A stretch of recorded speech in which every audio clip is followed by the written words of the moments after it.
So what were some of the challenges that you faced in the early days? Because, yours is a bit different. Like a lot of people, they start a business, they start an idea, they don't get that initial traction, and they're really kind of finding it difficult to do that. But you found that thing, and you got it to the point where you started realizing that people are actually having full success, not just success where they're registering on the website, but they're actually registering and people are getting married, and it's moving forward. But what are the challenges you faced, even though you had that early traction?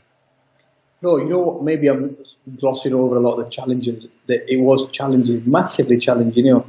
We're setting up a digital business. This is not Silicon Valley. This is not even like London. This is not Birmingham. This is Wakefield. This is like Bradford territory right here.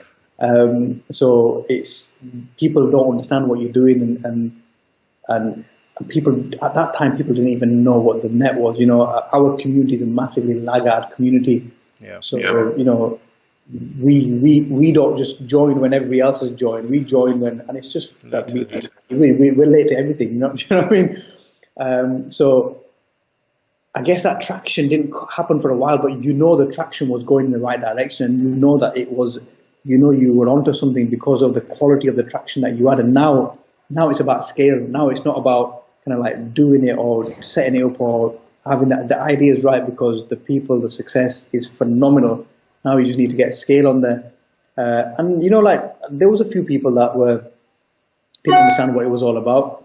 And some of that was because people just didn't know what the internet was. I remember one of my aunties, she asked me to come to her house. And when I went to her house, she says, Beta, what is this that you're doing? And I says, auntie, what is what? She says, you are meddling with our traditions, and you are meddling with, the way that we work. And she literally just marched me out of her house. She says, "Do not do this. What are you doing?" She didn't even know what we were doing. She had no idea. You could clearly tell she had no idea. But she says, "I've heard this and I've heard that." And after about 6 months, she asked me to come back to her house again. And I thought, last time Auntie marched me out. This time Auntie's gonna beat me up. She's gonna just lock me in the basement or something.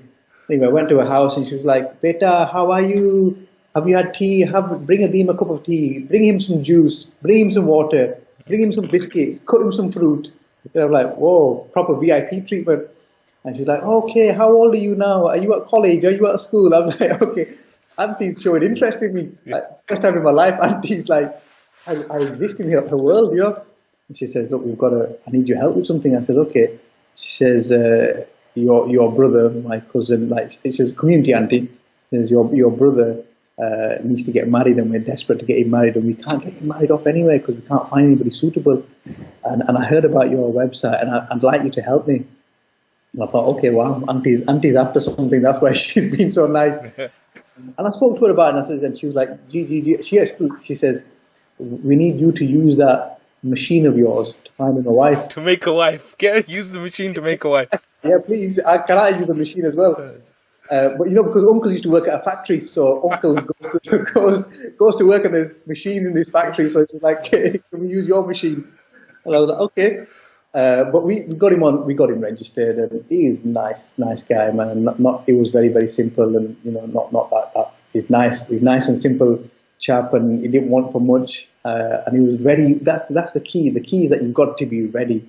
It's not none of this, "Oh, well, about this and about that and about the other." If you're ready and you're prepared and you want to sacrifice and you're ready to take on a challenge, then I believe anybody can get married, and it's not going to take long whatsoever.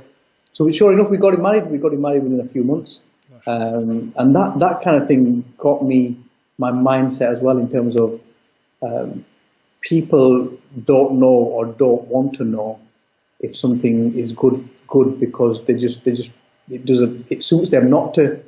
But when they need it, that's when everything is, like we said, necessity is the mother of all action, not just for me, but for everybody. And that I can't tell you how many times that repeated itself. We've had so many stories of people who've actually been widowed and kind of like, later on in their life been divorced, sadly. And they've learned how to use the internet. They've learned how to use computers because they've heard about Single Muslim, and they've heard that there's this website that can help them get married. And it's just been phenomenal. It's just been phenomenal. We have 1 million UK Muslim registered on the website, so that's all, just over 50% of the Muslims that are kind of in the eligible age of marriage that are registered on the website in the UK is a phenomenal amount. That's insane. Phenomenal. Like when you look at like case studies in business, Harvard Review, and all this stuff, and you look at that number, subhanAllah, amazing number. It's amazing number, and we are one of the most active multi-platform. And we don't like to use the word dating whatsoever. It's not a dating website; it's purely a marriage website. But the industry uses the word dating. We're up there. We're in the top 10 multi-platform dating websites in the country. Talking about mainstream, so that shows the technology, that shows the team, that shows our kind of like bandwidth capabilities. That shows how good the technology is as well. Because just because we're a